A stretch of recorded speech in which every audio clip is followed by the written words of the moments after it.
মাহাজন পাইনি, যা পাইছি গাদ্দার পাইছি, নগদ পল্লি, জাগোড়া পাট পাইছি, বোতলে কাঙ্গাল কুড়াইতে, বোতল কুড়াইতে, মনে শাক যাচ্ছে, মনে শাক কি জমিন নাই, কি হচ্ছে সরকারি জমিন করছি।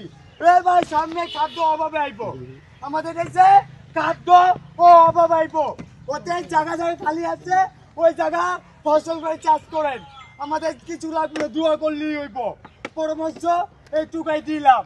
বাইরে দেশে জাতের মুরগি অনেক দামি, বাচ্চা 1000 টাকা জোড়া, কই শৌখিন মানুষকেই তো এটা করছি, কাজের জন্য, জনগণের জন্য, দেখবে তার মনে সাথ আবেগে পুষ্টি চাটবে। আচ্ছা, আপনি যে টাকা দিয়ে এই মুরগি কিনলেন 1000 টাকার মুরগি, ঠিক হ্যাঁ, আছে? ইনশাআল্লাহ। আপনার অনেক ইনভেস্ট হয়েছে না এখানে? হ্যাঁ, তাহলে এই টাকা দিয়ে তো আপনি ইচ্ছা কই করলে না, পান, না, না, সিগারেট এটা অথবা ভুল ধারণা। বাদাম বিক্রি করতে পারতেন। না না না, এটা ভুল ধারণা, আমার শখ, আমার শখ, ঠিক আছে, এই যে এটা করলাম, সর্বোচ্চ কয়দিন লাগবে? 5 মাস লাগবে আমার, এটা 5 মাসের পরে আমার সাধনা ইনশাল্লাহ পূর্ণ হয়ে যাবো গা। আবার ওই আগে টুটু কোম্পানি ম্যানেজারই করবো, আপনাকে জ্বালাবো না, বুকামু না, মানে মূলত আপনার কাজ করতে ভালো লাগে না।